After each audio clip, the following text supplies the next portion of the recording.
Stephen, fair to say that this was a pretty shocking result. Yep. Yes, I mean, it was a landslide victory for the Kuomintang, the KMT. But again, we have to put this into perspective. These are local elections, essentially voting for the mayors and the leaders of the counties across Taiwan.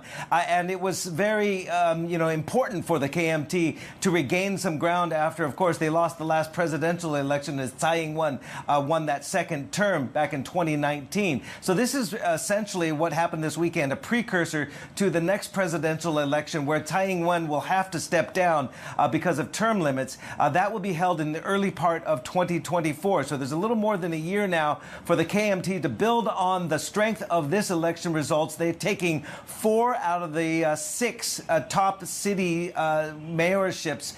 That is a big thing, especially in the more populous northern part of Taiwan, including Taipei and New Taipei City. So it was good on a local level, and many of the issues were local issues, including the economy, whereas the presidential election will likely be focused more on security issues and, of course, relations with Beijing. Right now, the KMT is celebrating, the DPP licking its wounds, and Tsai Ing-wen, the president, has resigned as the chairwoman of the party and saying she will take responsibility for this loss, which was bigger than expected. So going on from here, all eyes on the early part of 2024 for that presidential election. We don't know who the candidates will be for the KMT or the DPP. So what are the implications for 2024 and, as you say, for relations with Beijing, not to mention Washington as well?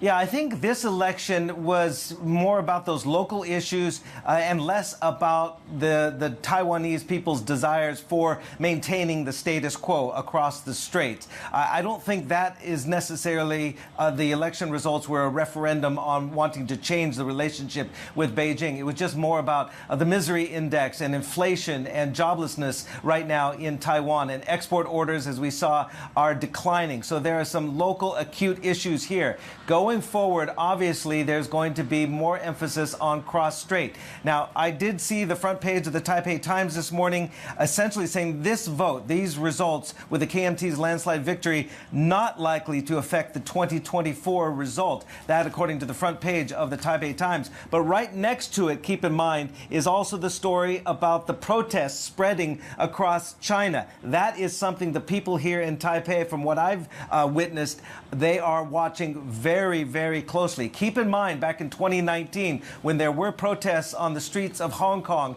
Tsai Ing-wen, the president, was losing polling ahead of that presidential election until the solidarity effect on what happened in Hong Kong really lifted, gave some wind under the wings of Tsai Ing-wen, and she won re-election. It'll be interesting to see how this plays out in China with protests in a number of different cities. Taiwanese definitely watching what's happening across the strait.